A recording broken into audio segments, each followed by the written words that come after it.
नमस्कार दोस्तों, बहुत बहुत स्वागत है आप सभी का हमारे YouTube चैनल में। दोस्तों, आप सब कैसे हैं? उम्मीद करती हूँ कि आप सब बहुत अच्छे होंगे।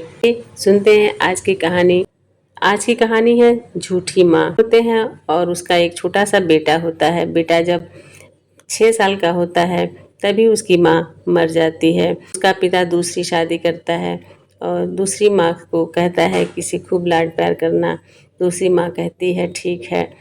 कुछ दिन ऐसे समय बीतता गया तो एक दिन पिता ने अपने बेटे को बुला करके कहा, बेटा, तुम्हारी नई माँ और तुम्हारी पुरानी माँ में अच्छा कौन है, क्या फर्क है?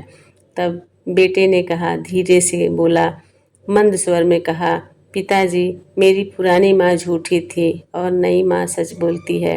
ये जवाब सुनते ही उसका पिता हक्का बक्का रह गया और कहा कि जिस माँ ने तुझे जन्म दिया और पाल पोस कर इतना बड़ा किया तो झूठी कैसे है, और कल की आई हुई ये औरत तुम्हें सच्ची कैसे लगती है?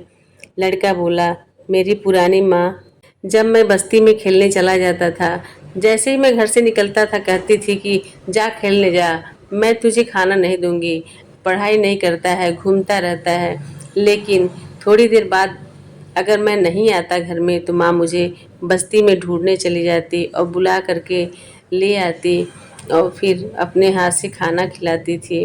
मेरी नई माँ भी कहती कि अगर खेलने गया तो काम नहीं घर का किया तो मैं तुझे खाना नहीं दूंगी। और नई माँ सच्ची है। 3 दिन हो गए, आज उस 3 दिन से मैं भूखा हूँ, उसने खाना नहीं दिया।